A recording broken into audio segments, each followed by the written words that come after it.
चला, topic number 3 आहे आपला. आणि त्याच्यामध्ये आपण आता थोडंफार इंट्रोडक्शन वगैरे समजून घेतलं होतं, की म्हणजे ऍडमिशन म्हणजे काय, त्याच्यानंतर ऍडमिट केल्यानंतर तो काय काय घेऊन येतो, नवीन पार्टनर बिझनेस मध्ये आपल्याला घ्यायचा म्हटल्यानंतर काय करावं लागतं, तो काय काय सोबत घेऊन येतो, काय घेऊन येतो, कोण सांगू शकतंय? त्याला आपण फुकट घेतो का आतमध्ये? नाही नाही कॅपिटल घेऊन येतो. काय घेऊन येतो? कॅपिटल आणतो, त्याच्यानंतर तो गुडविल आणतो, बरोबर ना? गुडविल हो. तर एवढ्या सगळ्या गोष्टी तो सोबत घेऊन येतो. त्याला काय आपण फुकट घेत नाही आपल्या बिझनेस मध्ये, कारण की आपला बिझनेस सेटल झालेला असतो. तर ह्या सगळ्या गोष्टी आपण अगोदरच्या लेक्चरला बघितलेल्या आहेत. तर आता आपल्याला प्रॉपरली पुस्तकात काय सांगितले ते समजून घ्यायचंय, थेअरी थोडीशी 1-2-3 दिवस, आणि त्याच्यानंतर आपण आता प्रॉब्लेमला सुरुवात करणार आहोत. तर चला सुरू करून घ्या. पहिल्यांदा मिनिंग ऑफ रिकॉन्स्टिट्यूशन. रिकॉन्स्टिट्यूशन म्हणजे काय, मी तुम्हाला सांगितलं होतं की पार्टनरशिप डीड मध्ये ज्या वेळेस चेंज होतो, म्हणजे पार्टनरशिप डीड मध्ये एखादा पार्टनर ऍड केल्यामुळे, ऍडमिशन केल्यामुळे चेंज होऊ शकतो, पार्टनरशिप डीड कॅन्सल होऊ शकते, नवीन येऊ शकते, किंवा प्रॉफिट शेअरिंग रेशो जर बदलला तरी चेंज होतो, पार्टनरशिप डीड मधल्या काही कंडिशन चेंज केल्या तरी चेंज होऊ शकतो, एखादा पार्टनर रिटायर्ड झाला तरी चेंज होतो, आणि एखादा पार्टनर डेथ झाला तरी चेंज होतो. म्हणजेच काय, थोडक्यात रिकॉन्स्टिट्यूशन ऑफ पार्टनरशिप हे या कारणांमुळे होऊ शकतं. तर त्यांनी काय सांगितले पुस्तकात, the reconstitution of partnership primarily involves change in the form of partnership. त्यांनी काय पहिलं वाक्य वापरले की पार्टनरशिपचा जो फॉर्म आहे, म्हणजेच काय, अगोदर जी जुनी पार्टनरशिप होती ना, ती चेंज झाल्यानंतर तिच्यामध्ये जर काही बदल झाला तर काय होतं, पार्टनरशिप रिकॉन्स्टिट्यूट होती. There is change in agreement. म्हणजे मी तुम्हाला सांगितलं होतं की हा चेंज कशामध्ये होतो, ऍग्रीमेंट. ऍग्रीमेंट म्हणजे काय, कोण सांगते मला? पार्टनरशिप ऍग्रीमेंटलाच आपण काय म्हणतो?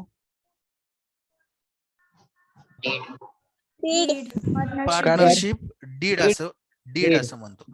आणि या डीड मध्ये जर चेंज झाला तर त्यालाच आपण काय म्हणणार, रिकॉन्स्टिट्यूशन म्हणणार. म्हणून त्यांनी असं म्हटलंय, there is change in agreement among the partners which leads to change which leads to change in relationship between the partners and change in share of profit and loss. म्हणजेच काय, पार्टनरशिप डीड मध्ये change झाला, partners मधले जे relationships आहेत त्याच्यामध्ये change झाला, किंवा त्यांचा profit and loss sharing ratio जो आहे त्याच्यामध्ये चेंज झाला, तर त्याला आपण काय म्हणणार, रिकॉन्स्टिट्यूशन ऑफ पार्टनरशिप असं म्हणणार आहोत. आणि हे मी अगोदरच तुम्हाला सांगितलं होतं की रिकॉन्स्टिट्यूशन ऑफ पार्टनरशिप म्हणजे काय. तर आता हा रिकॉन्स्टिट्यूशन ऑफ पार्टनरशिपचे फॉर्म्स कोणते, म्हणजे कोणकोणत्या पद्धतीने पार्टनरशिप फर्म रिकॉन्स्टिट्यूट म्हणजे पार्टनरशिप डीड मध्ये चेंज होऊ शकतात, त्याला टाइप सुद्धा आपण म्हणूया. तर त्यांनी या ठिकाणी डिफरंट फॉर्म ऑफ रिकॉन्स्टिट्यूशन असं दिलेलं आहे. रिकॉन्स्टिट्यूशन ऑफ पार्टनरशिप समजलं का सर्वांना काय असतं नेमकं? हो सर. ओके. आता हे रिकॉन्स्टिट्यूट कशामुळे होते का, बोला, काय कोणाला अडचण, समजलं ना? ओके. आता पार्टनरशिप रिकॉन्स्टिट्यूट कशामुळे होते, तर त्याचे फॉर्म कोणते ते आपल्याला समजून घ्यायचे.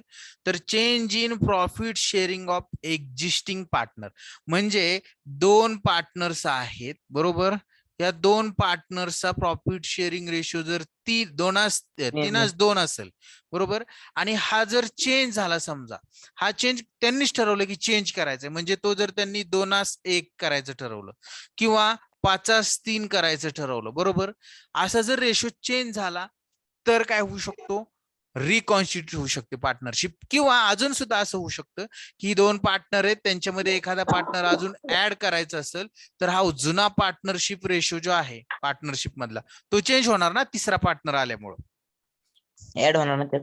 हो, ऍड होणार. त्यामुळं रेशो तिघांमध्ये आपल्याला आता अलॉट करावा लागणार. म्हणजे जर जुना रेशो एक असेल तर नवीन रेशो 2:1 असू शकतो किंवा याच्यापेक्षा काहीतरी वेगळा असू शकतो. म्हणजे ओल्ड रेशो चेंज होऊन न्यू रेशो ज्या वेळेस इस्टॅब्लिश होतो त्यावेळेस सुद्धा पार्टनरशिप फर्म काय झाली, आपण रिकॉन्स्टिट्यूट झाले असं म्हणू शकतो. आणि तेच त्यांनी या ठिकाणी सांगितलेलं आहे. काय सांगितले पहा, the partners of firm may decided to change their existing profit sharing ratio. त्यांनी स्वतःच ठरवलं की त्यांचा जो एक्झिस्टिंग म्हणजे अस्तित्वात असलेला अगोदरचा प्रॉफिट शेअरिंग रेशो हा जर चेंज करायचा असं ठरवलं तर तो रेशो चेंज झाल्यामुळं रिकॉन्स्टिट्यूट होते. If one partner purchase a share of profit form another partner, किंवा एखाद्या पार्टनरने दुसऱ्या पार्टनरचा प्रॉफिट मधला शेअर किंवा त्याचा शेअर बिझनेस मधला जर खरेदी केला तर जुना प्रॉफिट शेअरिंग रेशो चेंज होऊ शकतो. The old partnership agreement stand terminate. आणि याच्यामुळे काय होतं की प्रॉफिट शेअरिंग रेशो चेंज झाल्यामुळं जी ओल्ड पार्टनरशिपची जी ऍग्रीमेंट असेल ती काय होते, टर्मिनेट म्हणजे काय होते, कॅन्सल किंवा संपुष्टात येते. And the new agreement comes into force. आणि नवीन अग्रीमेंट काय होते, अस्तित्वात येते. आणि त्यामुळं न्यू प्रॉफिट शेअरिंग रेशो काय होतो, स्टँड होतो, म्हणजेच काय, अस्तित्वात येतो. आणि ह्या सगळ्या प्रोसिजरमुळं जी जुनी पार्टनरशिप डीड असते ही चेंज होते. म्हणजेच काय होतं, पार्टनरशिप फर्मचं आपण काय म्हणूया, बोला. रिकॉन्स्टिट्यूशन. बरोबर, रिकॉन्स्टिट्यूशन होतं. अजून काय पुढे सांगितले त्यांनी, एकच मिनिट हा, थोडस मी झूम करतो म्हणजे आपल्याला व्यवस्थित ते दिसेल. पहा, आता दुसरी एक गोष्ट अजून काय होऊ शकतं, ऍडमिशन ऑफ ए पार्टनर. एखाद्या नवीन पार्टनरचं जर पार्टनरशिप फर्म आहे तुमची, म्हणजे मी तुम्हाला आत्ताच सांगितलं होतं की अगोदर जुने 2 पार्टनर्स आहेत आणि या 2 पार्टनरनी एक तिसरा जो नवीन पार्टनर आहे तो ऍड करायचं ठरवलं. म्हणजे हा ऍड केला तर अगोदर मी तुम्हाला याच्या अगोदरच्या लेक्चर, आपल्या फर्स्ट लेक्चर मध्ये पण सांगितलं होतं की जो प्रॉफिट दोघांमध्ये आधी डिस्ट्रीब्यूट व्हायचा तो आता 3 पार्टनर झाल्यामुळे किती लोकांमध्ये डिस्ट्रीब्यूट होईल, 3. 3.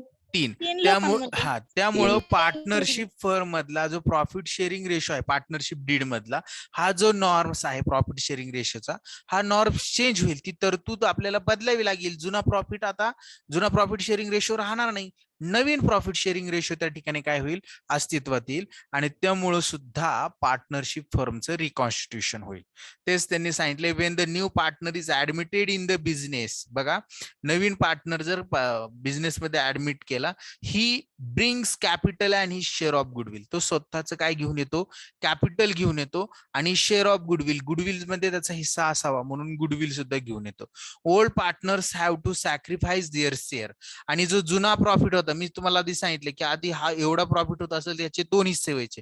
आता नवीन पार्टनर आल्यामुळे हिस्से किती करावे लागतील, 1 2 3, म्हणजे एक 3. हिस्सा काय करावा लागेल, दोघांना मिळून सॅक्रिफाईस करावा लागेल.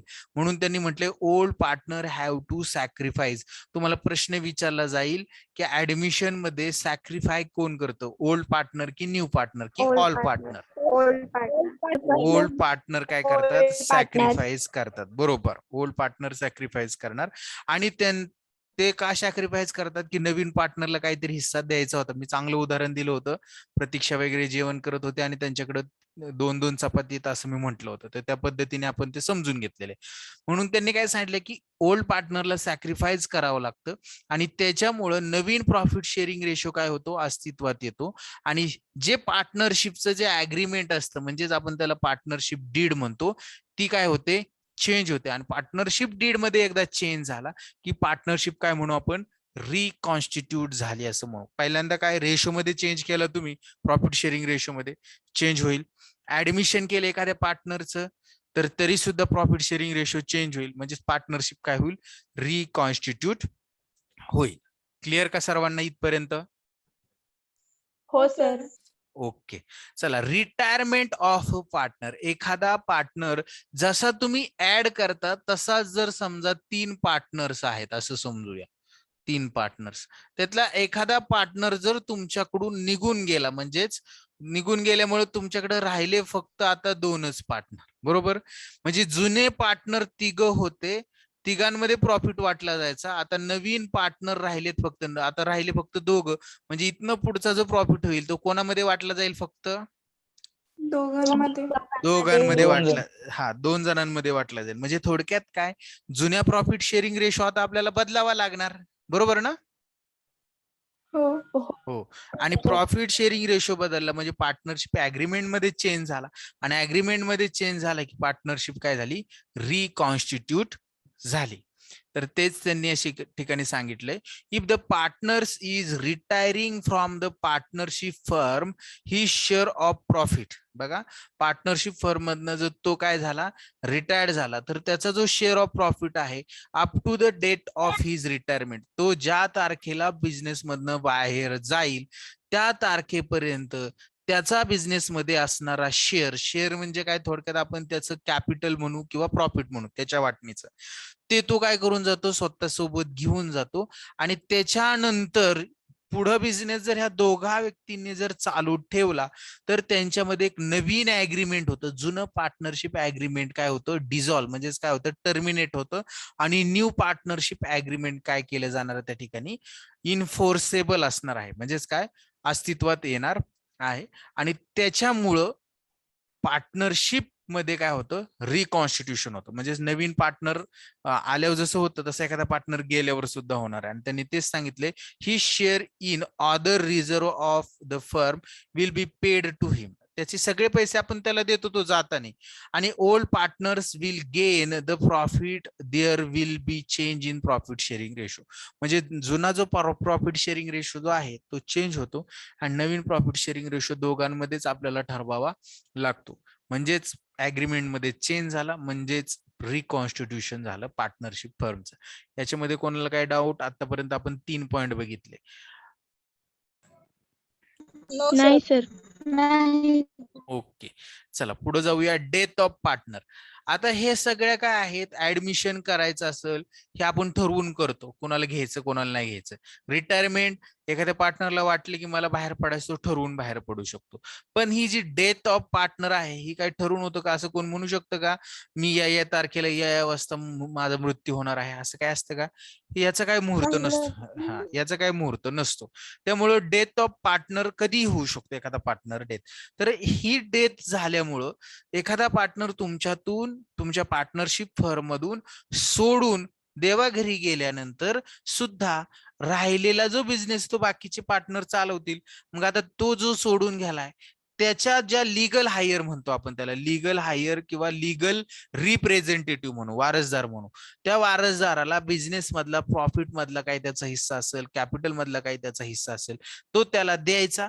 तो बिझनेसच्या बाहेर गेला, राहिलेला बिझनेस बाकीचे जे पार्टनर आहेत, एक्झिस्टिंग पार्टनर म्हणजेच अस्तित्वात असलेले पार्टनर, त्यांच्यामध्ये तो नवीन प्रॉफिट शेअरिंग रेशो किती असावा हे ठरवायचं. म्हणजे जुना प्रॉफिट शेअरिंग रेशो चेंज होईल का नाही होईल?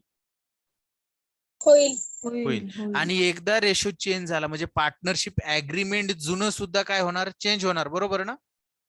हो. आणि नवीन अग्रीमेंट करावं लागणार, म्हणजेच पार्टनरशिप काय होणार? रिकॉन्स्टिट्यूट होणार. आणि तेच त्यांनी या ठिकाणी सांगितलेलं आहे, partner is going out of business due to the death his legal heir. म्हणजेच काय, त्याचे जे ड्यूज असतील, म्हणजे तो जर डेथ झाला आणि त्याचे जे ड्यू असतील ते त्याला कोणाला दिले जातात? Legal higher. लिगल हायर म्हणजे वारसदार आणि कायदेशीर वारसदार, कायद्याने मान्य केलेला. कायदेशीर वारसदाराला हे काय करावं लागतं? त्याच्या वाटणीचे काही जे पैसे असतील पार्टनरशिप मधले त्याला द्यावे लागतात.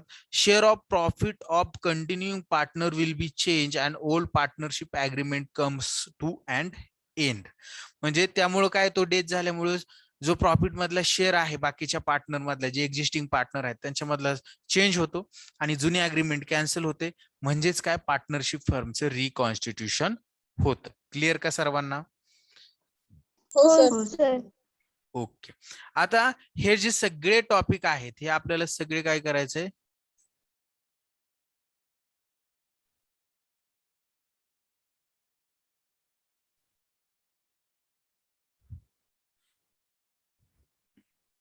चल प्रदीप, कोणाला मेसेज केला तू?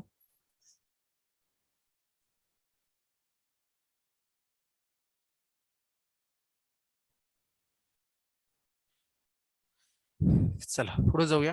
Admission of A partner. आता ऍडमिशन म्हणजेच काय, नवीन पार्टनर आपल्या फर्म मध्ये काय करणे, इन्क्लूड करून घेणे, त्यालाच आपण ऍडमिशन म्हणणार.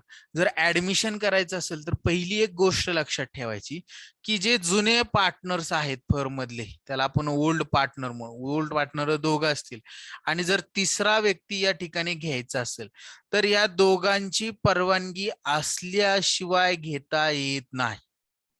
म्हणजे जर याला घ्यायचं असेल तर याची दोघं जे आहेत existing partner, all existing partner जेवढे असतील त्या सगळ्यांची परवानगी म्हणजेच कन्सेंट, संमतीशिवाय तुम्ही त्या व्यक्तीला, तिसऱ्या व्यक्तीला पार्टनर म्हणून घेऊ शकत नाही. जरी एखादा पार्टनर काय म्हटला की मला ते मान्य नाही, तरी एखाद्या पार्टनर जरी म्हटला की मला हे मान्य नाही, तर तो जो पार्टनर आहे, जो बिझनेस मध्ये ऍड करायचा आहे, तो ऍड होऊ शकत नाही. त्यासाठी सगळ्या पार्टनरचं काय असलं पाहिजे, फ्री कन्सेंट. फ्री कन्सेंट म्हणजे काय, मुक्त संमती किंवा संमती असणं गरजेचं आहे.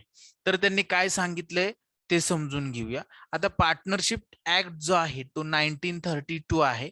त्या ऍक्ट नुसार म्हणजे अकॉर्डिंग टू सेक्शन 31 सबसेक्शन 1 म्हणजे पार्टनरशिप ऍक्ट मधलं सेक्शन 31 त्यातलं उपकलम 31 मध्ये a person can be admitted as a new partner only with the consent of all existing partner. बघा हे वाक्य खूप महत्वाचं आहे. इथपर्यंतच काय म्हटले त्यांनी, जर एखाद्या पार्टनरला जर तुम्हाला ऍडमिट करायचं असेल तुमच्या पार्टनरशिप फर्म मध्ये ऍज अ न्यू पार्टनर म्हणून, तर कन्सेंट म्हणजे काय, संमती असणं कोणाची, ऑल एक्झिस्टिंग पार्टनर्सची त्या ठिकाणी संमती असणं गरजेचं आहे.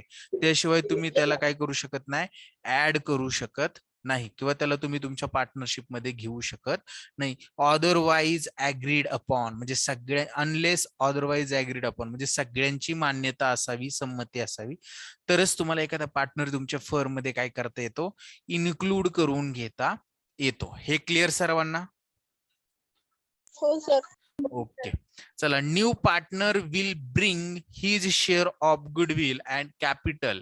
बघा, नवीन पार्टनर कधीही मोकळ्या हाताने आपण घ्यायचा नाही. आपण जरी पाहुण्याच्या घरी गेलो तरी मोकळ्या हाताने जात नाही, काहीतरी खायला घेऊन जातो, बरोबर ना? त्याशिवाय ते सुद्धा आपल्याला घरात घेत नाहीत. नाही तर नुसते पाणी पाजतील आणि जावा म्हणतील, चहा सुद्धा देणार नाही. तर तसंच हे पार्टनरशिप फर्म मध्ये की new partner will bring he share of goodwill.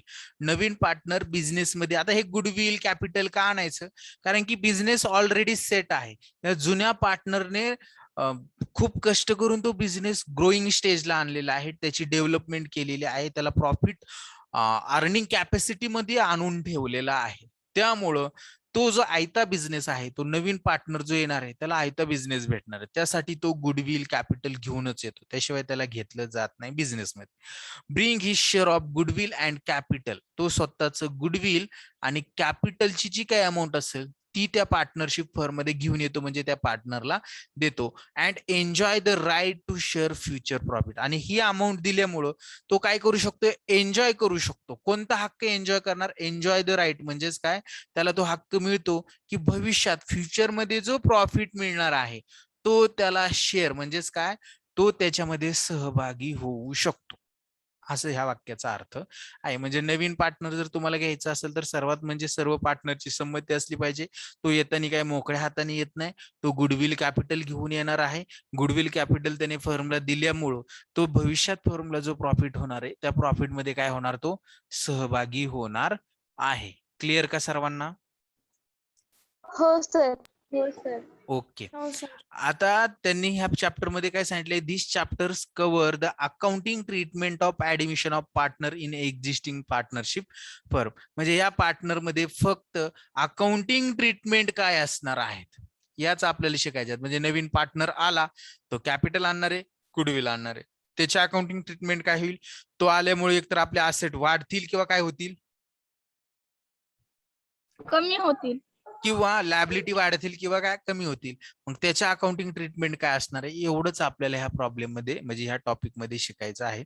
वेगळं असं काय नाही. गुडविलचे 4 ट्रीटमेंट आहेत, तेवढे शिकायच्यात, बाकी काही नसणार आहे. पुढे जाऊया.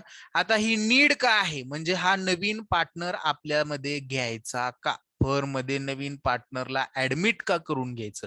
नीड म्हणजे गरज का आहे तर ते समजून घ्या. मी तुम्हाला याच्या अगोदरच सांगितलं होतं. का गरज असू शकते सांग रे बाळांनो? आपल्याला बिझनेस वाढवायचा असेल तर बिझनेसची ग्रोथ करायची त्याचं असेल, एक्सपांड करत असेल. कॅपिटल मोठ्या प्रमाणात पाहिजे असेल तर अजून त्याच्याकडे एक स्पेशल स्किल असू शकतं. स्किल एखादा व्यक्ती असू शकतो ज्याला बिझनेस चालवण्याचं खूप चांगलं नॉलेज आहे, स्किलेबल आहे तो. तर अशा करण्यासाठी आपण त्याला घेऊ शकतो, आपली गरज आहे म्हणून. आणि तेच त्यांनी या ठिकाणी सांगितले, generally the new partner is admitted in the firm to expand the capital. बघा, एखाद्या पार्टनरला, एखाद्या व्यक्तीला बिझनेसमध्ये काय ऍडमिट करून घेतलं जातं किंवा फर्म मध्ये काय ऍडमिट करून घेतलं जातं की तुमचं कॅपिटल एक्सपांड करायचं, कॅपिटल वाढवायचं आहे, बरोबर, as well as to use the skill of that person. आणि त्या व्यक्तीकडे एखादं चांगल्या प्रकारचं बिझनेस मॅनेजमेंटचं स्किल असू शकतं. तर त्या स्किलचा जर तुम्हाला वापर करून घ्यायचा असेल तर तुम्ही त्याला बिझनेसमध्ये घेणार. आणि to improve the overall performance of the partnership firm, किंवा तुमच्या पार्टनरशिप फर्मचा ओव्हरऑल परफॉर्मन्स इम्प्रूव्ह करण्यासाठी एखाद्या व्यक्तीला तुम्ही काय करता, तुमच्या पार्टनरशिप फर्म मध्ये इन्क्लूड, ऍडमिट करून घेता. ही याची कारण आहेत ऍडमिट करून घेण्याचे. काय कारण आहे? पहिली गोष्ट म्हणजे कॅपिटलची गरज असेल, कॅपिटल वाढावं म्हणून. दुसरी गोष्ट काय की त्याच्याकडे जे स्किल असेल बिझनेसच्या संदर्भातलं ते स्किल आपल्याला यूज करता यावं आणि ओव्हरऑल आपल्या पार्टनरशिपचा परफॉर्मन्स आपल्याला इम्प्रूव्ह करता यावा, पार्टनरशिप आपली ग्रोथ करता यावी. त्यासाठी आपण काय करतो, एखादा नवीन पार्टनर याच्यामध्ये काय करतो, ऍड करतो. आणि ऍड करताना त्याला आपण मोकळ्या हाताने घेतो का कधीच? नाही. तो काय आणतो सांगा? दोन गोष्टी आणतो. कॅपिटल आणि हा, बरोबर, कॅपिटल आणि गुडविल. तर तेच त्यांनी या ठिकाणी सांगितलंय, नवीन partner, when a new partner bring cash towards his capital. म्हणजे त्यांनी जर कॅश घेऊन आला कॅपिटलचं, आता कॅपिटल आणताना दोन फॉर्म मध्ये आणू शकतो, फॉर्मॅट दोन असू शकतात. तर काय करतो तो, एखादी कॅपिटल जे आहे ते दोन फॉर्मॅट मध्ये येऊ शकतं. एक म्हणजे तो कॅश मध्ये देऊ शकतो. काय करू शकतो? कॅश मध्ये. कॅश मध्ये म्हणजे चेक किंवा कॅश, किंवा आपण त्याला बँक थ्रो म्हणू. दोन्ही काय, आता काही जण म्हणतील कॅश आणि बँकच काय सर, चेक दिला तर बँकेत पैसे जमा होतात, कॅश किंवा बँक थ्रो म्हणजेच कॅश बँक ह्या स्वरूपात देऊ शकतो तो. आणि दुसरी गोष्ट काइंड, काइंड म्हणजे वस्तू, वस्तू म्हणजे असेट. दुसरी म्हणजे काय, असेटच्या स्वरूपात तो काय करू शकतो, कॅपिटल आणू शकतो.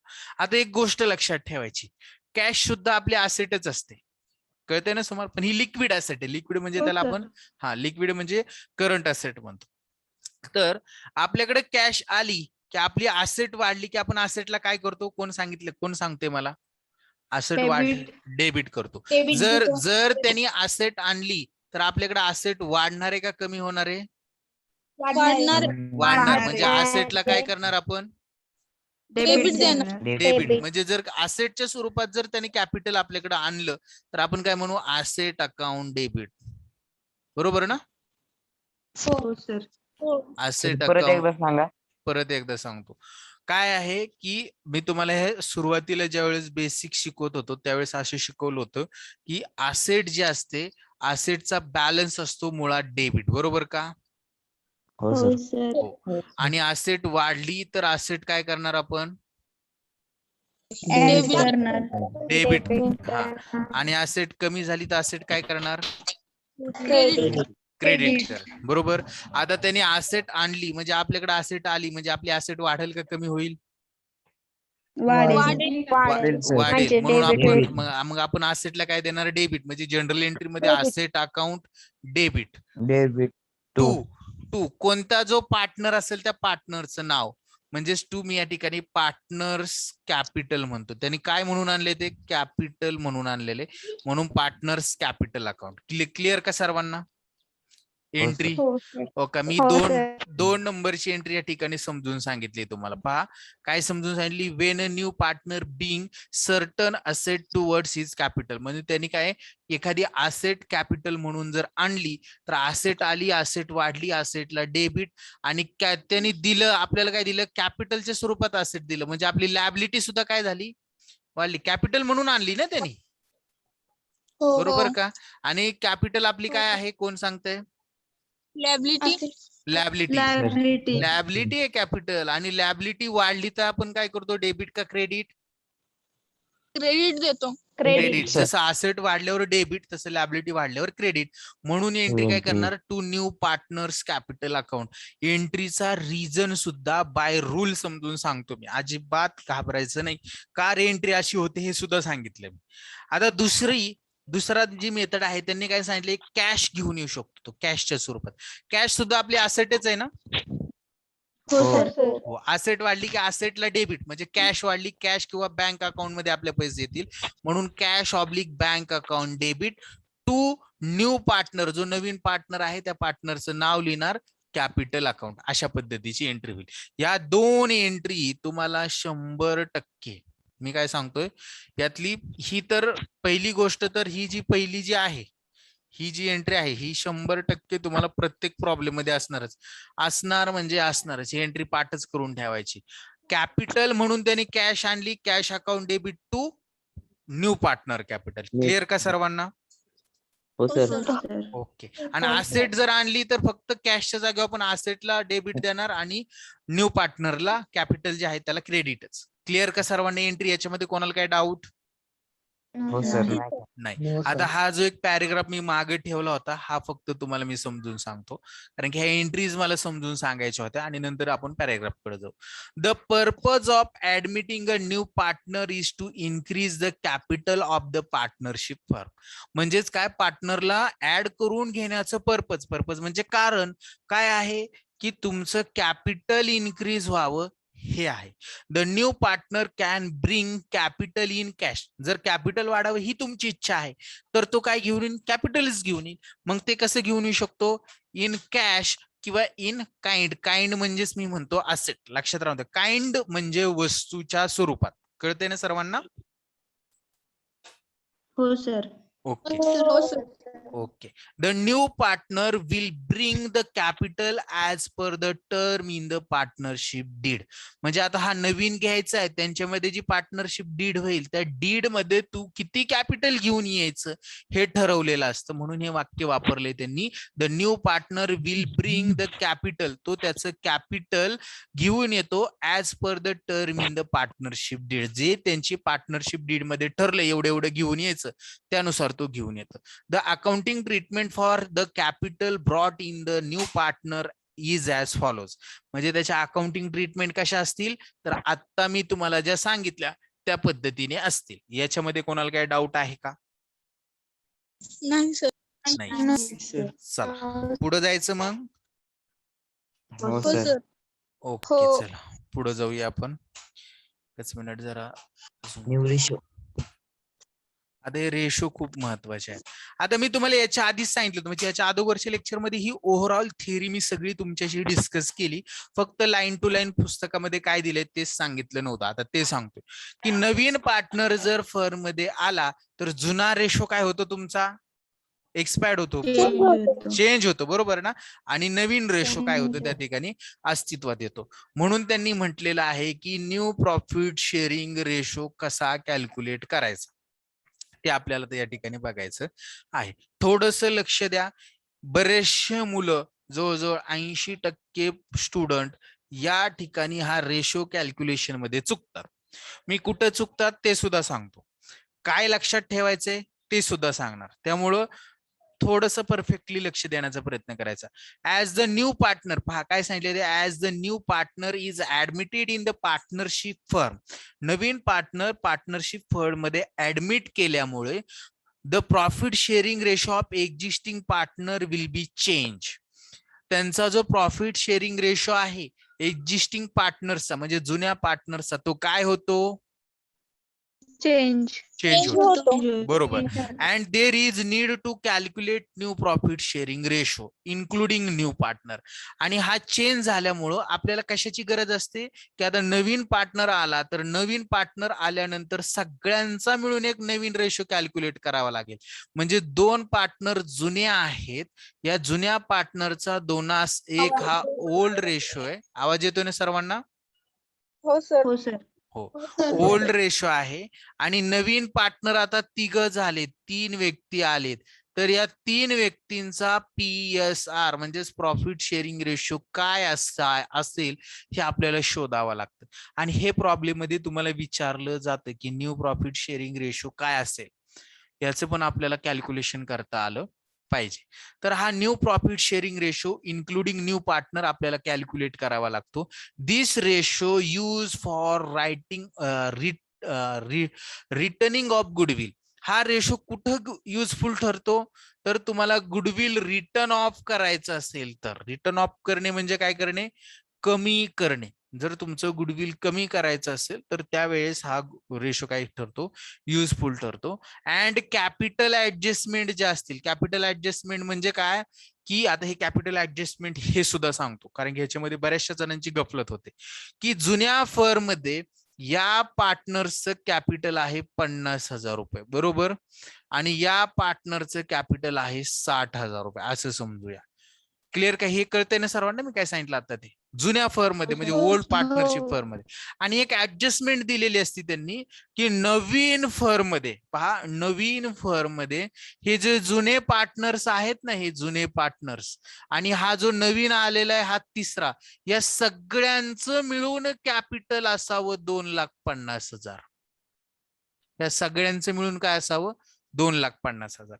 आणि त्यांनी आपल्याला प्रॉब्लेम मध्ये सांगितलेलंच असतं की जो नवीन येणार आहे ना त्यांनी ऑलरेडी 1,00,000 रुपये घेऊन आलेला आहे सोबत. म्हणजे 2,50,000 मधले ह्या नवीनचे 1,00,000 आहेत, तर राहिलेल्या 1,50,000 मध्ये 1,50,000 मध्ये हे जे जुने 2 आहेत यांचा हिस्सा किती असेल हे ठरवण्यासाठी देखील आपल्याला काय कॅल्क्युलेट करावा लागतो, new ratio. New ratio calculate करावा लागतो. आणि हे ठरवणे म्हणजेच कॅपिटल ऍडजस्टमेंट होय. कळलं का कॅपिटल ऍडजस्टमेंट म्हणजे काय? हो सर. ओके, सर्वांना क्लिअर? हो सर. ओके. आता नवीन जो रेशो आहे तो कॅल्क्युलेट करण्याचा फॉर्म्युला काय आहे, तर नवीन रेशो कॅल्क्युलेट करण्याचा फॉर्म्युला आता हे जे दिले, if the total profit is 1, म्हणजे त्यांनी सांगितले की तुमचा टोटल प्रॉफिट रुपया आहे असं समजू, 1 रुपया तुमचा टोटल प्रॉफिट आहे असं समजूया. म्हणून आता ते अगोदरच सांगतात, काय सांगतात प्रॉब्लेम मध्ये, की जो नवीन पार्टनर येणार आहे ना तो इतके शेअर साठी येणार आहे तुमच्याकडे. म्हणजे जर तुम्हाला हा नवीन पार्टनर घ्यायचा आहे तर हा फ्युचर मध्ये जर तुम्हाला 4 रुपये प्रॉफिट झाला ना तर त्यातला 1 रुपया त्याला द्यायचा. म्हणजे त्याचा प्रॉफिट शेअर काय आहे प्रॉफिट मधला, बिझनेस मधला, 1/4. क्लिअर का? हो सर. 1/4. मग हा तुम्हाला दिलेला असतो प्रॉब्लेम मध्ये. मग तुम्हाला काय करावं लागतं त्या ठिकाणी, बॅलन्स रेशो काढावा लागतो. काय काढावा लागतो? Balance ratio. म्हणून न्यू रेशो कॅल्क्युलेट करण्याचा एक फॉर्म्युला असा आहे की 1 - शेअर ऑफ न्यू पार्टनर. बघा इथे दिले त्यांनी 1 - शेअर ऑफ न्यू पार्टनर. हा एक फॉर्म्युला लक्षात ठेवा. तो हळूहळू आपण पुढे गेल्यानंतर बघणारच आहोत. आणि त्यालाच म्हटलं जातं बॅलन्स ऑफ 1. बॅलन्स रेशोलाच म्हटलं जातं बॅलन्स ऑफ 1. त्याला ऑर करून मी असं म्हणतो बॅलन्स रेशो. मी प्रॉब्लेम मध्ये बऱ्याचशा वेळा काय शब्द वापरील, हा बॅलन्स रेशो हा शब्द वापरील. आणि शाळेमध्ये तुम्हाला बॅलन्स ऑफ 1 म्हणतील, घाबरायचं नाही. कळते ना सर्वांना? बॅलन्स ऑफ 1 त्यालाच दुसरं नाव काय आहे, बॅलन्स रेशो. आणि हा न्यू रेशोचा फॉर्म्युला काय असणार आहे, old ratio into balance of 1 म्हणजेच काय, बॅलन्स रेशो. कळलं ना सर्वांना? Balance ratio. न्यू रेशोचा फॉर्म्युला पहा आहे, new ratio is equal to old ratio into म्हणजे काय, गुणुले बॅलन्स रेशो. हा बॅलन्स रेशो. और अजून एक त्याचा फॉर्म्युला त्यांनी दिलाय, if sacrifice ratio of old partner is given along with the ratio. म्हणजे काही वेळेस प्रॉब्लेम मध्ये तुम्हाला सॅक्रिफाय रेशो दिलेला असतो प्रॉब्लेम मध्ये, त्यावेळेस तुम्हाला हा फॉर्म्युला यूज करावा लागत नाही. तर त्यावेळेस कोणता फॉर्म्युला यूज करावा लागतो? New ratio is equal to old ratio minus sacrifice ratio. का? कारण की त्यांनी आपल्याला सॅक्रिफाय रेशो दिलेला आहे प्रॉब्लेम मध्ये म्हणून. क्लिअर का? हो हो सर. सर. आणि जर हा सॅक्रिफाय रेशो दिलेला नसेल तर हा फॉर्म्युला यूज करायचा. क्लिअर का सर्वांना? हो सर. आणि जर सॅक्रिफाय रेशो जर दिलेला असेल तर ओल्ड रेशो मायनस सॅक्रिफाय रेशोचा फॉर्म्युला यूज करायचा. हे वाक्य तेवढं वाचतो मी. If sacrifice ratio of old partner is given along with old ratio the new ratio can be calculate as follows. मग न्यू रेशो अशा पद्धतीने कॅल्क्युलेट करायचा. इथपर्यंत क्लिअर का सर्वांना? हो सर. हे आपण पुढे अजून मी माझ्या पद्धतीने थेअरी तयार केलेली असती ती समजून सांगत असताना सांगेलच तुम्हाला. आणि हा सॅक्रिफाय रेशो समजून घेऊया आणि आज आपण थांबूया. म्हणजे आपल्याला उद्या रेशो तुम्हाला समजून सांगता येतील. बघा, when the partner is admitted old partners have to sacrifice their share of profit to given the share of profit to new partners. बघा, त्यांनी असं सांगितलंय, वेन द न्यू पार्टनर, नवीन पार्टनर ज्या वेळेस फर्म मध्ये काय केला जातो? ऍड केला जातो, ऍडमिट केला जातो, त्यावेळेस त्यांना काय करावं लागतं? सॅक्रिफाय करावं लागतं ना. हो सर. हो, सॅक्रिफाय करावं लागतं. आणि तो सॅक्रिफाय केलेला जो शेअर आहे त्या दोघांनी किती सॅक्रिफाय केलं, जसं मी म्हटलं की अर्धी चपाती हिने दिली आणि अर्धी चपाती तिने दिली, हा त्यांचा सॅक्रिफाय रेशो झाला. तर हा रेशो सुद्धा आपल्याला कॅल्क्युलेट करावा लागतं. तर तेच त्यांनी म्हटलं, the two ratio in which the old partner sacrifice their share of profit is called as sacrifice ratio. म्हणजे सॅक्रिफाय जी त्यांनी केलेलं असतं ते सॅक्रिफायचं प्रमाण किती आहे ते शोधणे म्हणजे सॅक्रिफाय रेशो आहे. This ratio is use to retain the goodwill in premium method. बघा, आता हा कुठं युजफुल असतो याला अंडरलाईन करून ठेवा वाटलं तर. गुडविल रिटेन करण्यासाठी, रिटेन म्हणजे बिझनेस मध्ये कायम ठेवण्यासाठी. कोणत्या मेथडनुसार? प्रीमियम मेथडनुसार गुडविल बिझनेस मध्ये जर कायम ठेवायचं असेल तर सॅक्रिफाय रेशो युजफुल असणार आहे. आणि सॅक्रिफाय रेशोचा फॉर्म्युला काय आहे? Sacrifice ratio is equal to old ratio minus new ratio. काय formula? Old ratio minus new ratio. कळते सर्वांना? हो sir. Change in the profit sharing ratio due to admission of a partner. आणि profit sharing ratio change होतो पार्टनरचं admission केल्यामुळे. हे शेवटचं वाक्य आहे. इथं आज आपण थांबूया. आज शिकवलेलं समजलं का सर्वांना? हो सर. तर नोट्स सर. पाठवा ना तिथे शाळेच्या. मी पाठवा ना. आत्ताच्या ह्या ना? हा हो, हा, पण कालच्या नोट्स कालच्या नव्हत्या ना हो. पाठवल्या, मला वाटतं पाठवले असते. तर पाठवतो मी. हे समजलं का सर्वांना? हो. हो सर. ओके, चला. तुम्ही रिव्हिजन घेणार होता ना आज? हो, पण आज लाईटच नव्हती रिव्हिजन घ्यायला 4 वाजता. बघू आपण घेऊया. सर इकोच ह्याचे कधी लेक्चर घेणार आहे? एवढं 1 तारखेला सुरू करू आपण, 1 किंवा 2.